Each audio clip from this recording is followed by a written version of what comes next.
Hi everyone. Today I wanted to share the story of our latest road trip.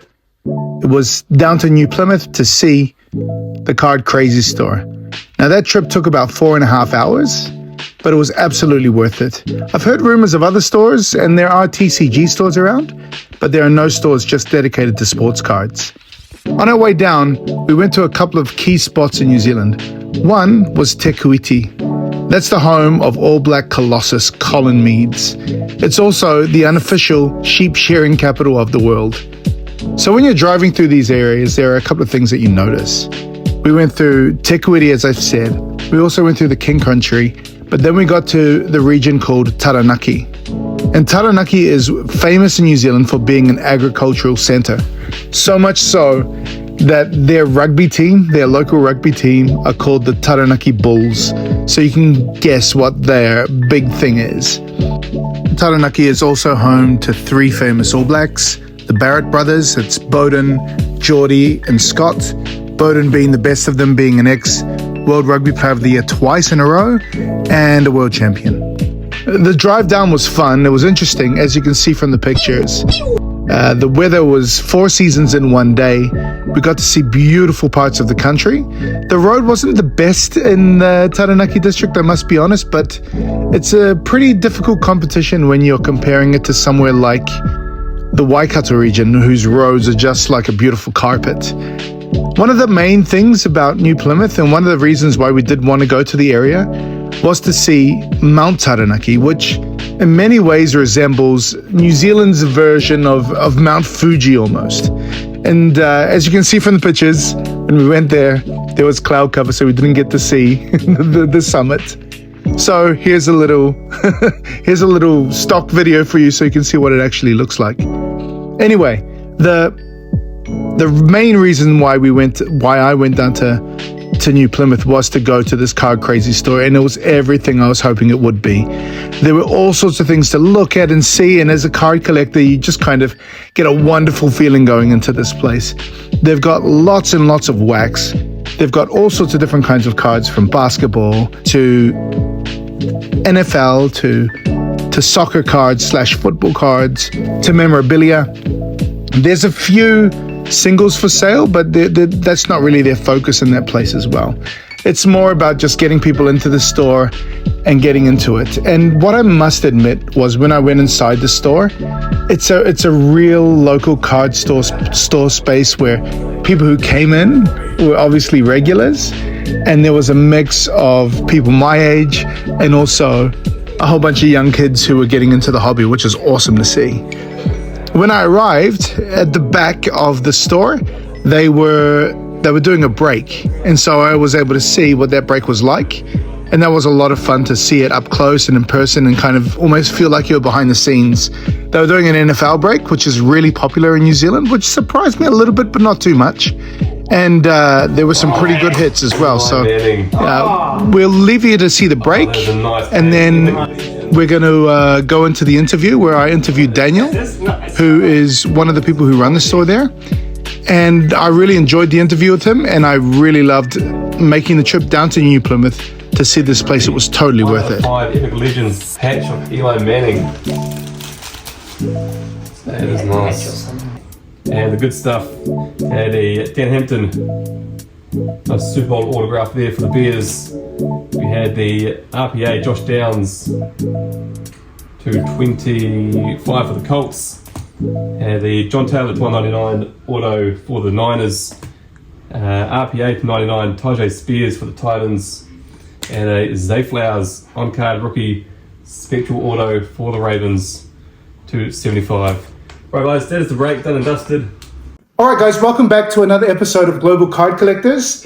I have just made a 4.5 hour trek from Auckland to New Plymouth, and I can already say it's absolutely worth it, because I'm here at Card Crazy, one of the very, very few, maybe the only physical card store in New Zealand.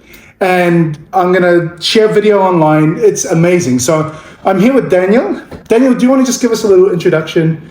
Tell us about maybe a little bit about your card journey, but maybe also something about the store just to begin things. Sure.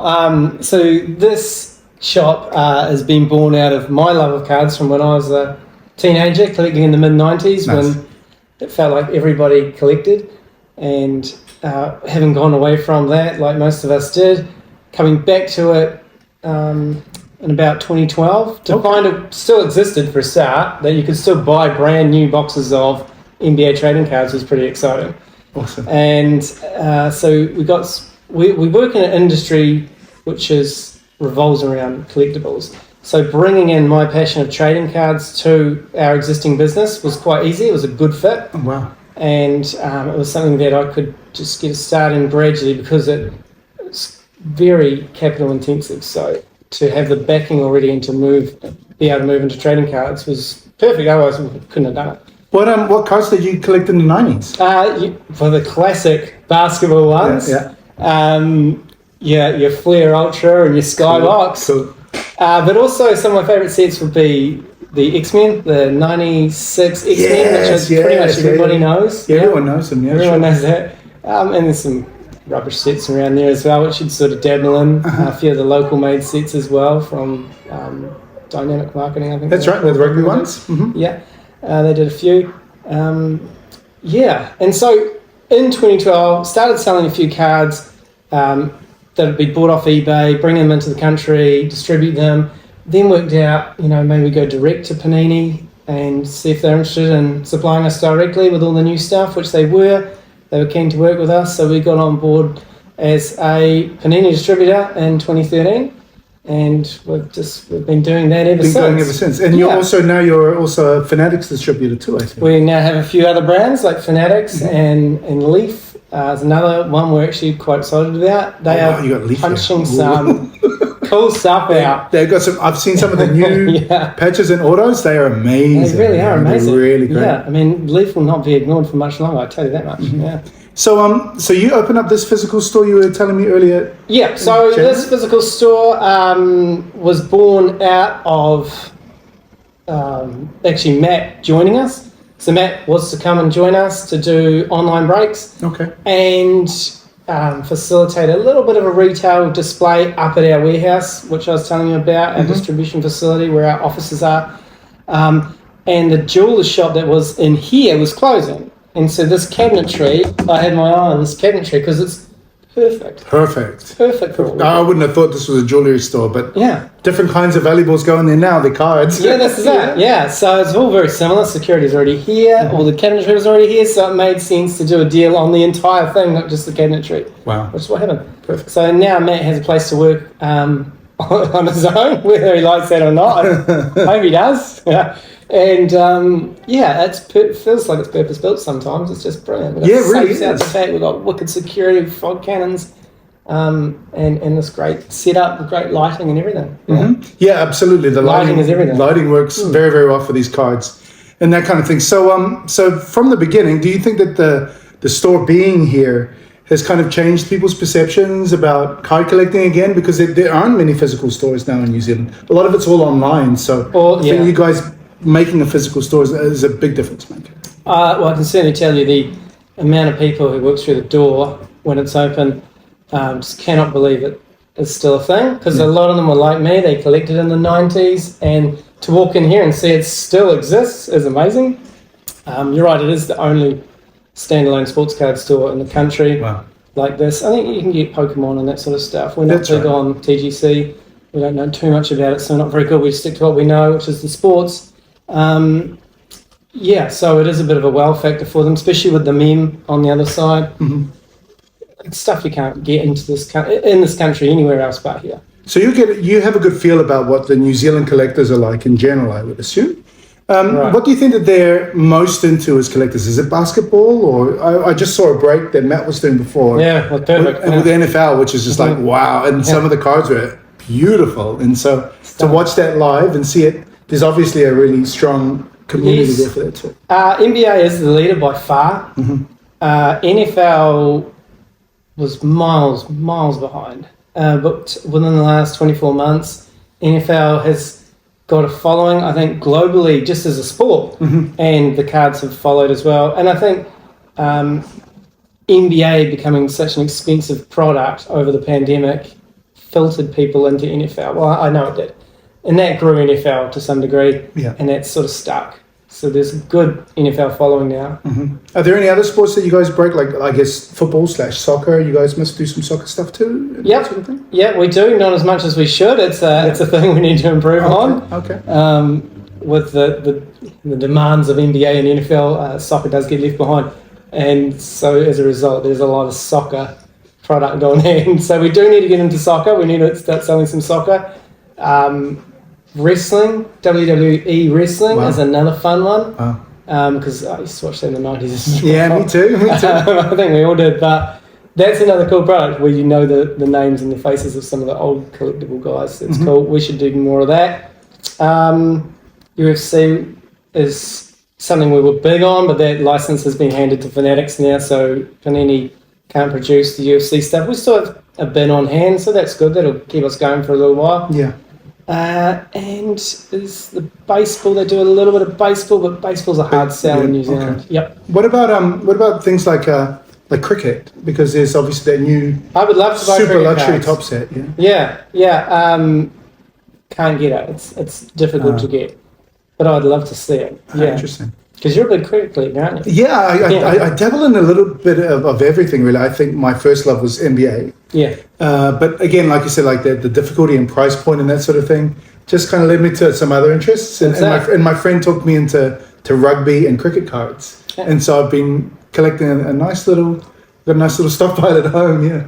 And I think that's great. Because I've heard you talk about what is the next boom, and at the moment cricket is so undervalued. You know, some of these cricket stars on these cricket cards are some of the biggest sporting stars in the world. Yeah.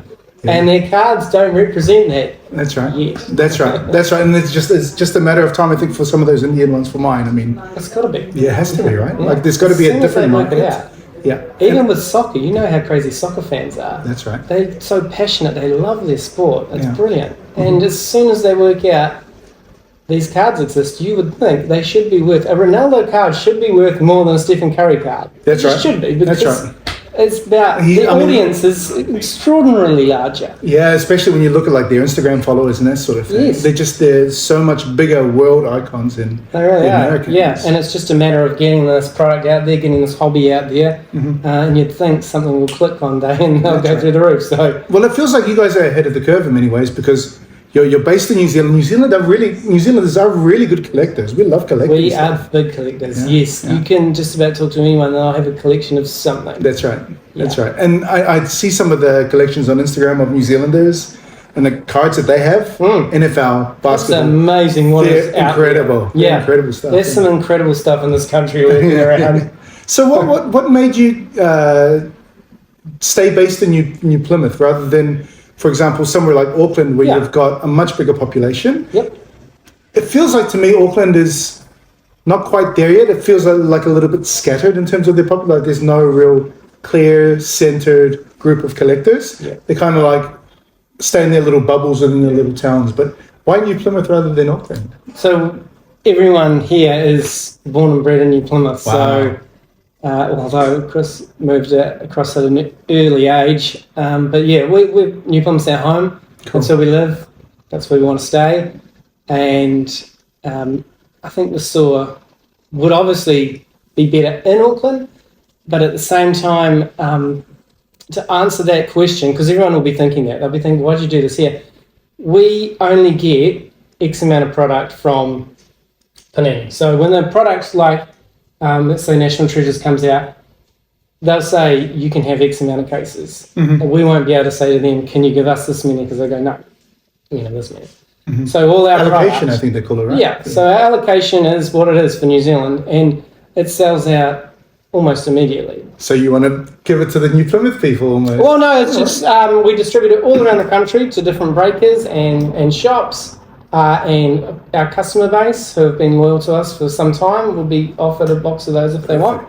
And so it's gone. So it doesn't really matter where we are, is a point in my story. Yeah, cool. So and that makes sense. The new world, it's all online, so you can't. It is all online, yeah. You can't have your cake and eat it too by just staying here. Yeah, you're right. Having their home cooking, but at the same time, being connected to everybody around the country is easily possible. And I think the mail service isn't that bad either, right? It's brilliant. Yeah. And people often slag it off online, but our experience is it is almost perfect. I haven't lost anything in ages, years probably. And I think a lot of the trouble with the mail comes down to people not really knowing their postal address. Okay. Because I see all the postal addresses come through on the order systems, and I'd say 65% of them are wrong. Wow. You have to go into the address system on NZ Post Lookout, see what their actual suburb is, see where the rural delivery, see the actual postcode. Yeah. I found it interesting because I was living down in the South Island for a little while when I first came back. I would get cards faster in the South Island, in rural New Zealand, than I would in Auckland. It takes me ages to get stuff from Auckland. Like, what's going on? Where are my cards? And I'll be checking the mailbox and it's not there. There are very different service levels available in New Zealand. That's interesting, huh? So we stick to courier post. They are the best. Yeah. We also noticed a lot less stuff went missing when we put on our website that if the parcel's stolen from your address, we will not compensate you for that. If we've got a photo from courier post of it at your door, it's a lot of stuff stopped going missing after that. Interesting. I guess that makes sense too. We're getting a lot of stuff stolen from doorsteps. Well, so what do you think the most exciting thing about being a card store owner is, that kind of thing? Or just being a person who's able to see cards day to day, because it's obviously a dream of mine to be able to do that. Don't get me wrong, it's like anything that looks cool on the outside. There's a lot of work that goes into it on a laptop, like any other job. A lot of parcel packing. There's very little time to open cards and look at them, but when you do, it's a lot of fun because that's what we love. We love trading cards, we love the hobby, and we do get to be part of it every day and night. That's right. It's a day and night you're doing that kind of thing. There's a lot so with the family, how are they managing you? They're great. The family is good. During the pandemic, everyone sort of chipped in. My oldest daughter was helping sort cards out, and we all sort of chipped in and got out of Dad's way when they needed to. Great. What if you're a store owner or a card store owner? What are your favorite sets or favorite boxes that you think? Is there anything that kind of sticks out right now, recent or old? Or I mean, definitely. I think when you say that, immediately what springs to mind is I wish I'd collected the original Kaboom set or the original Downtown set. Yeah. There's some really cool releases that came out over the last 12 years that I always imagined you'd be able to buy. Okay, then price might have gone up, but I never imagined you would never be able to find them ever again. Yeah. And there's heaps of sets like that. Like the original studio, which had the Downtowns in it. It's incredibly difficult to find a sealed case of that. Wow. I don't even know if you can. So there's lots of cool sets out there. Obviously, these expensive ones stick out, but to have those cheaper sets that had cards in them that nobody really cared about, especially the Downtown, that wasn't that big a deal. No, initially, now it's one of the big sets that everybody chases. Revo, that was unsaleable when that came out. Really? Everyone was asking for a cheaper product. And I think they started this since 2016. They put out, here's a cheaper product. Not every box has an autograph to keep the price down. Wow. So nobody bought it. And that was where your Galactics were. And I think that was where the original Kabooms were.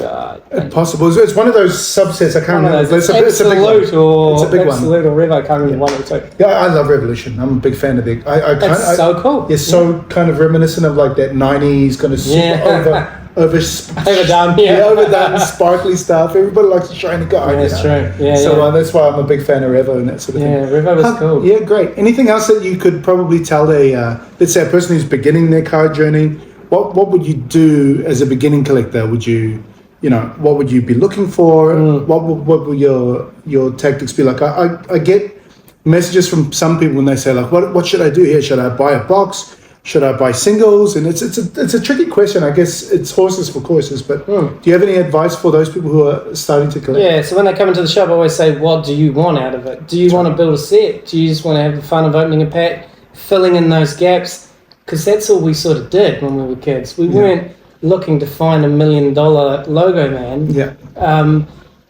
So if that's what you want, then you go to your hooks, your Donruss. But if the other half will say to you, no, I want to find that expensive card. And so we'll buy a blaster box. Start with a blaster box of Prism, because there are some serious cards. And then start with the blaster box of Select. Same thing, you can get Tide Prints, one of ones and Select blasters even.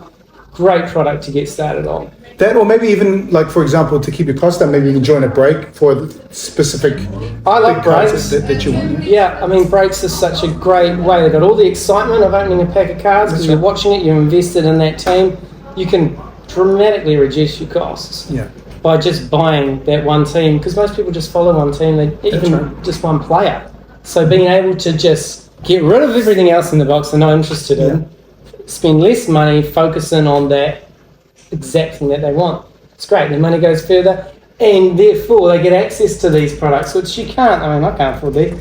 To buy a single box of this is extraordinarily expensive. But to buy a team, especially if it's a rubbish team, you can have all the fun and the fear for a lot less money. Yeah, that's right. And so then I do like breaks. Yeah, and then on top of that, with the breaks as well, there's a sense of community as well, because you start getting a group of people who are buying into the breaks. Oh, this is his team. He kind of likes this team. So and then obviously you're getting involved with someone like Matt, who's on your side too, which is kind of fun. I think. Yeah, it's a huge community. It's more than a hobby, that's for sure. Yeah. You meet some amazing people. I met people from all over the globe doing this who are great people and awesome to spend some time with and not even talk about cards. I mean, that goes to show you how good these. That's right, and that's what I found coming back home and being able to connect with the New Zealand card collecting community.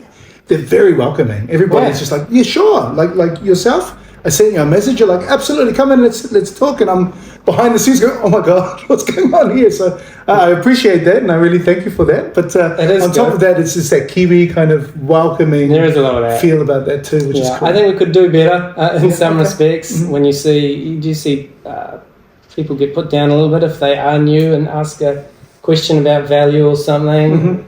I think we could do better in that without going on about that too much. But yeah. There's still a lot though in New Zealand that I'm really impressed with. They just have welcomed me and have been very open about, like, oh, sure, let's talk about cards. We love it and that sort of thing. So I do appreciate that about coming home. And you're going to Wellington, aren't you, next month? That's right. Yeah, you're going down to Wellington. And yourself? We are going to go, and it's going to be awesome. Yeah. We're really looking forward to it. So we don't get out to actually do a show. We go to a few shows, but we don't actually get to get behind the trestle and silence everybody. So to do that, it's going to be really good. Yeah. So. And have you been to them before?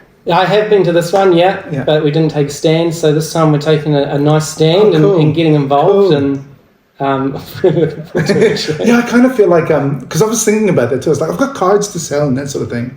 But I was thinking, if I get stuck behind the stand, I'm not going to be able to see all the cards in the show. I think if I'm going to do it, then I'll have to get my wife to be on the stand. Yeah, and that could work. That could work. Maybe I'll think about that too. Cool. Can I ask you about some of the really nice cards that you have, and maybe you want to share how you got them or how they came about? Because you just showed me a couple beforehand, and I knocked my socks off. It was amazing. Please feel free to show off cards. I'll show you these two. Yeah, please. Yeah. So this just arrived in the mail for me today. It was just a new purchase for my collection. And I like this card because it's not that expensive, yet it's something I really wanted to have. A Max Verstappen, and it's graded not just a 10, but a 10 black label, which is reserved for perfect cards. And they're incredibly hard to find. So I'm pleased I've got a black label finally. Didn't even have to spend a lot of money, and it's an emerging sport. Can you talk about, like, so for example, before you sent this off, how would you kind of check that this, you were obviously hoping for a minimum 9.5, but you saw everything was right, the corners, centering edges. What do you do? Is it just a really, really close look, or do you use a certain light? Or it's good to lose a loop magnifier and just run that over top of the card, because you can see so much pretty easily with even a 10 times. 10 times probably even too powerful. What kind of magnifier do you call it? A little loop one, we call it. Okay. And we've got access to ones with some LEDs inside them, and cool. They brighten it up. But even a 5 times magnifier, go over it, have a look at the surface. The first thing that just can just dictate whether you're graded or not real quickly is how centered it is. If it's not centered, just don't even bother. Yeah. Corners, you don't want to see any white on the corners. Yeah. Obviously, I don't want to see any creases on the corners. yeah, it kind of just comes down to I think that surface is the make or break, especially with surface is PSA. great. Yeah, because you can do corners and you can do centering real easy, Yeah. but surface is a little bit more difficult. And then it comes down to the human who grades it and what kind of day they have. Well, thanks for that advice. I think it's helpful. You know, I mean, myself, I've been looking at trying to grade some stuff first, but I'm always a bit worried, and I think that surface one is the one that I'm worried about. So it's just getting that 5x magnified 10x if I can, and then just looking closer. And having a good look, yeah. And that's something you get a hang of over time anyway. And your timing's impeccable because we just pulled this from our flawless break 2 days ago, which I'm sure the new owner won't mind me showing you. He purchased the Warriors in one of our team breaks, and this has come out. So we'll be shipping this off to him very shortly, as soon as he gives us the go-ahead. A Stephen Curry on-card autograph. So that's not printed for those of you who have just joined us from the 90s where I left off. That is actually hand-signed. And inside they've inset a piece of his shirt, which is the logo from the shirt, the sponsor's logo. Flawless is game worn too, right? Flawless is game worn, yeah. And sometimes if you're really lucky, they'll even tell you what game it is, but I can't see that there. But yeah, so that, and if you can read that, but up here it says 1 of 1. So it's the only one in the world, and it's right here. Yeah, and those top end ones, when you look at them in person, You can see why, yeah. You can see why they're top I've end. studied this one, so it looks very clean. Oh, wow. But yeah, I would hope that's all of 20 grand. I would hope so. Wow, Yeah. wow. So that's been a special card to have this week. Shame to see it go. So just to finish off, a couple of things. Is there something you would like to see change or improve in the hobby? Anything in particular that you think would be great for the hobby? Well, I think we need to be more welcoming to new people, despite the great experience you've had. I think that's cool. There's a lot of, this is my hobby, I don't want to share it with anyone else because then these will sell faster and I'll get less. Mm-hmm. There's a little bit of that goes on. Okay. So we need to work with that a little bit. But changing the hobby, I don't know. I think it's incredible to see where it's come from. Yeah. Even from when I rejoined in 2012. Yeah. To even in 2018, this stuff was very hard work to sell. Really hard work to sell. We sold a lot of it under cost, and what we sold above cost, it sort of balanced out. And now the hobby's gone through the roof, which is really exciting for us. Our hard work is paying off. Perfect. But even more exciting too, no one like you came to see me in 2018. I can assure you of that. That's right. We could have never done this then. We couldn't be going, there would be no card show to go to, and we wouldn't be going to the National of America. So there's a lot of good to talk about, and I don't think there's too much negative at all, really. I think we've come a long way, and I'd like to see it continue, to be fair. So what are your favourite things in particular about the hobby these days? So what are a couple of things that you're like, man, I really like this about card? My favourite thing is being in here and seeing people come through there and say, I used to do this when I was a kid, how do I start? Awesome. And I had a guy here before you came, and he bought a binder, some pages, some cards. He just wanted to make a start so he could get back to where he was 15 years ago. That's great. That is the most fun. Yeah. That is so much fun to have. And then it's opening them. It's doing those big breaks. It's doing those high-end breaks and being able to say to someone, here's your $20,000 card, well, here's your $1,000 card. Well done. Yeah, amazing. Enjoy that, because they will enjoy it. Yeah. A lot of people say to me, do they just flog them? And no, they don't. I'm fairly confident that guy won't sell that, for example. Wow. It's what he wants to have. It doesn't matter what it's worth. He bought a break for the Warriors. He loves Curry, yeah. Of course he must. Yeah, and now he's got it. Yeah, wow. And so that's really cool too. I don't mind people who want to sell them. That's good too. They normally price them more. Brilliant. Get what you want, sell what you don't.